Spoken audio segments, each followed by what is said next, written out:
2026년도 부동산 제도가 진짜 많이 바뀝니다. 계약 신고부터 세금, 공제, 대출 규제까지 오늘은 부동산 114 리서치 센터가 정리한 2026년도 달라지는 제도만 딱 핵심으로 땅야와 같이 이야기를 풀어드리겠습니다. 땅야야 안녕. 안녕하세요, 대표님. 2026년 새해를 코앞에 두고 보내주신 자료들이 지금 제 앞에 펼쳐져 있는데요. 이 자료들을 딱 간통하는 질문이 하나 있더라고요. 2026년 한국 부동산 시장에 도대체 무슨 일이 벌어지는 걸까요? 그렇죠. 근데 읽다 보니까 이게 마치 줄다리기를 보는 것 같았어요. 한쪽에서는 꼼수 부리지마 하면서 밧줄을 꽉 잡아당기고 네네, 규제의 밧줄이죠. 다른 한쪽에서는 또 힘들었지 하면서 실수요자한테는 되게 따뜻한 손을 내밀어 주고요. 맞습니다. 오늘 보내주신 자료들을 보면 2026년도 부동산 정책의 핵심은 뭐랄까 아슬아슬한 균형 잡기라고 할 수 있어요. 균형 잡기요? 네, 시장을 어지럽히는 투기 세력에게는 아주 차가운 감시의 눈을 보내는 동시에 집이 필요한 분들에게는 최대한 온기를 주려는 거죠. 근데 이게 재미있는 게 가속 페달하고 브레이크를 거의 동시에 밟는 것 같아서요. 가속 페달과 브레이크요? 비유가 정말 와닿네요. 그럼 먼저 브레이크부터 한번 살펴볼까요? 네, 좋습니다. 첫 번째 흐름, 거래는 더 깐깐하고 투명하게. 자료에서 가장 먼저 눈에 띄는 게 공인중개사 역할이 엄청 무거워진다는 점이에요. 1월부터 계약금, 입금, 증빙자료 제출이 의무화된다는데 이게 그냥 서류 하나 더 내는 그런 수준이 아닌 것 같더라고요. 핵심을 정확히 보셨어요. 이건 그냥 서류가 아니라 시장의 패러다임을 바꾸는 아주 중요한 변화거든요. 패러다임까지요? 네. 그동안 계속 문제가 되었던 자전거래, 그러니까 실거래 가격을 띄우기를 아예 원천으로 차단하겠다는 아주 강력한 신호입니다. 기존에는 실제로 돈이 오가지 않아도 그냥 아는 중개사랑 짜고 높은 가격의 계약서를 쓰기만 하면 그냥 계약서만 쓰면 실거래 신고가 됐다 이 말씀이신 거죠? 바로 그거죠. 그렇게 허위로 신고된 한두 건이 거래가 마치 진짜 시세인 것처럼 부풀어져서 시장 전체를 왜곡시키는 일 정말 많았었어요. 옆집이 10억에 팔렸다는 소문에 덩달아 우리 집도 10억이라고 생각하게 만드는 그런 거군요. 맞습니다. 근데 한편으로는 아니 개인 간의 돈거래 내역까지 국가에 보고해야 하나? 이런 생각이 들 수도 있는 것 같아요. 충분히 가질 수 있는 우려죠. 개인정보 문제도 있고, 하지만 자료에서도 지적했듯이 아파트 가격이 단순히 개인의 자산이 아니잖아요. 공공재적인 성격이 강해졌죠? 네. 입증하는 책임자라 어깨가 정말 무거워지겠네요. 이런 투명성 강화는 전세 시장도 마찬가지일 것 같아요. 그 다음 자료를 보니까 정부 자원의 감시망 자체가 엄청나게 촘촘해지는 것 같아요. 자금 조달 계획서 말이에요. 네, 맞습니다. 기존의 투기과열 지구에 대해서 이전 토지거래허가구역 내 주택거래 시에도 자금조달 계약서라는 증빙서류까지 다 내야 해요. 양식도 훨씬 까다로워진다면서요? 거의 취조 수준까지 상세해졌어요. 예를 들어 대출을 받으면 어느 은행에 어느 지점까지인지도 다 써야 하고요. 자기 자금도 주식을 팔았을 때 예금인지 심지어는 가상자산인지 매각대금인지까지 다 밝혀야 합니다. 이건 사실상 어디서 난 돈으로 집 사는지를 다 밝혀라. 편법 증여 같은 건 꿈도 꾸지 마라 라는 강력한 경고 메시지죠.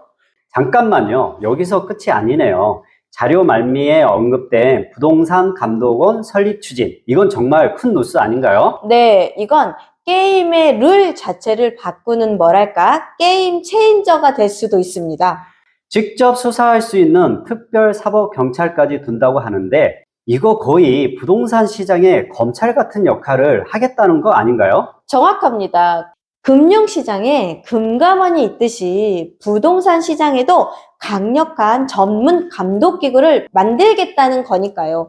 지금까지 국토부, 지자체, 국세청이 다 흩어져 있어서 조사를 하다 보니까 대응이 늦는 경우가 많았잖아요. 네, 그랬죠. 근데 부동산 감독원이 생기면 강력한 컨트롤 타워가 생기게 돼서 시세를 조작하거나 기획부동산의 사기 같은 걸 훨씬 체계적으로 뿌리 뽑을 수 있게 된다는 거죠. 그렇군요. 결국 이 규제라는 브레이크는 투기꾼이나 사기꾼을 정확히 겨냥하고 있다는 거네요. 맞습니다. 자, 그럼 이제 가속 페달 쪽으로 넘어가 볼까요? 이런 강력한 규제 속에서 실수요자들을 위한 당근은 뭐가 준비되어 있는지 궁금하네요. 좋은 의미입니다. 브레이크의 목적은 결국 안전한 주행을 위한 것이듯이 규제의 목적도 실수요자를 돕는 데 있으니까요. 자료를 읽다가 이 부분에서 저도 모르게 이건 진짜 좋은데 하는 생각이 들었어요. 바로 월세 세액 공제 확대요. 아, 네. 지금까지는 세대주만 가능했는데 이제 주말 부부처럼 따로 사는 배우자도 공제를 받을 수 있게 된다고요? 그렇죠. 정말 현실적인 사각지대를 해소하는 조치예요. 양쪽 다 월세를 내면서 힘들게 사는데 세대주가 아니라고 혜택을 못 받는 건 불합리했었거든요. 맞아요. 제 주변에도 그런 친구들 꽤 있거든요. 2026년도 1월부터는요, 세대주가 아닌 배우자도 공제를 받을 수 있게 되면서 부부간의 월세를 합쳐서 연간 1천만 원 한도 내에서는 공제가 가능해집니다. 1,000만 원 한도면 이게 실제로 어느 정도 혜택인 거죠? 총 급여 7천만 원 이하의 근로자라면 연말정산해서 최대 170만 원까지 돌려받을 수 있으니 거의 2달치 월세를 버는 셈이죠. 와, 그렇게 계산하니 정말 크네요. 다자녀 가구 혜택도 있다고요? 네, 아이가 3명 이상인 가구는요, 공제를 받을 수 있는 주택 면적 기준이 아예 없어졌어요. 아, 기존에는 면적 제한이 있었군요. 네, 국민주택 규모, 그러니까 85제곱미터 이하만 됐었거든요. 아이들은 커서 더 넓은 집으로 이사를 하면 혜택이 끊기는 문제가 있었는데, 이제는 집 크기와 상관없이 혜택을 받을 수 있게 된 겁니다. 주거 안정을 위한 또 다른 변화, 버팀목 전세자금 대출 지원 대상 확대도 눈에 띄네요. 재건축 구역 세입자도 지원받을 수 있게 됐네요. 맞아요. 재개발, 재건축이나 세입자들이 갑자기 이주를 해야 하는 건 똑같은데, 그동안의 지원에 좀 차이가 있었어요. 그렇죠. 갑자기 살던 동네를 떠나야 하는 입장에선 정말 막막했을 텐데요. 네, 그래서 재건축으로 갑자기 집을 비워줘야 하는 세입자들은 주거 불안을 덜어주기 위하여 꼭 필요한 조치입니다. 부부 합산 연소득이 5천만 원 이하면 수도권 기준 최대 1억 3천만 원까지. 네. 이 부분 저도 아주 재밌게 봤습니다. 음. 동네에 공원이나 주차장을 만들면 용적률을 1.2배 더 준다니 이건 어떤 원리인가요? 이건 아주 영리한 접근법인데요. 자료에 나온 표현이 딱인데 동네 길이나 공원을 만들어주면 그 보상으로 당신의 건물의 키를 1.2배 더 높게 떼주겠다는 거거든요. 대규모 재개발이 어려운 낡은 저층 주거들은 사업성이 부족해서 수십 년째 방치되는 경우가 많잖아요. 하지만 그 용적률 2.2배라는 인센티브가 과연 사업성이 없어서 멈춰있던 사업들을 다시 움직이게 할 만큼 강력할까요? 좋은 질문입니다. 물론 그게 하나만으로는 부족할 수 있어요. 다른 규제 완화 책들이랑 같이 맞물려 돌아갈 때 시너지를 더 낼 수 있는 거죠. 사업 절차를 간소화해주거나 초기 사업비를 지원해주는 정책과 결합이 되면 멈추어 있던 소규모 정비 사업에 활력을 불어넣을 수 있고, 동시에 주차난이나 녹지 이렇게 부족한 부분들의 문제들도 해결하는 두 마리의 토끼를 잡을 수 있는 전략이 될 수 있습니다. 그렇군요.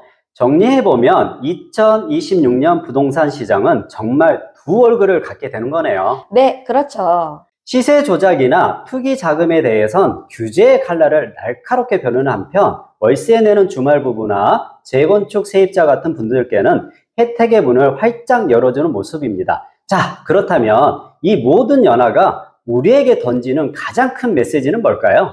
자료들에 공통적으로 보이는 건 정부 정책이 이제는 핀셋처럼 정교해졌다는 겁니다.